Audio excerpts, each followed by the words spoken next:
आज मनुष्य ने जीवन में पछतावो नहीं हो रही है। आज घणी लांबी लांबी प्रार्थना कोई पण माहो नहीं रोड़े कहा का त्याल पछतावो ज नहीं एलो है। घणे मोठे मोठे गोठी लावे बाकी त्या पताना पाप ने कबूलत नहीं कोई कहा कि पते विचार है का न्याय ने पवित्र बनी चुकलो है।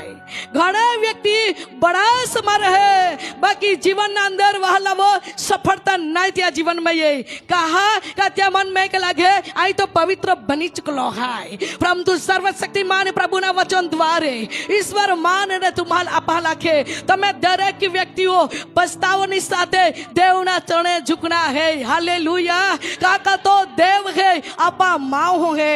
ओ प्रिय वहलावो या पापी जगत में रोनारे मनुष्य हते आपा कोधी पण वहलावो आके का संपूर्ण पड़ा शुद्ध का संपूर्ण पड़ा पवित्रता का संपूर्ण पड़ा आके का आके सत्यता ने रोजी कोई ने कोई गठी में आपा भूली जाजी कोई के कोई गठी में आपा विचार में खोवा जाजी कोई के समय वहलावो आपा नजर थी पाप हो जाए समय बोलना शब्दों थी हो जाए समय विचारवाथी हो जाए परंतु मनुष्य जे समय ने अंदर डर है मैं ये काई जी नहीं कोई है परंतु मान ने तुम्हारे प्रभु अपाल आजे एके नाखे जो वे तुम्हा मां चढ़ा जाए तो वे पछतावो साथे कबूलत ની સાથે નમ્રતા ને સાથે ઝૂકી જાય ના હે। हालेलुया।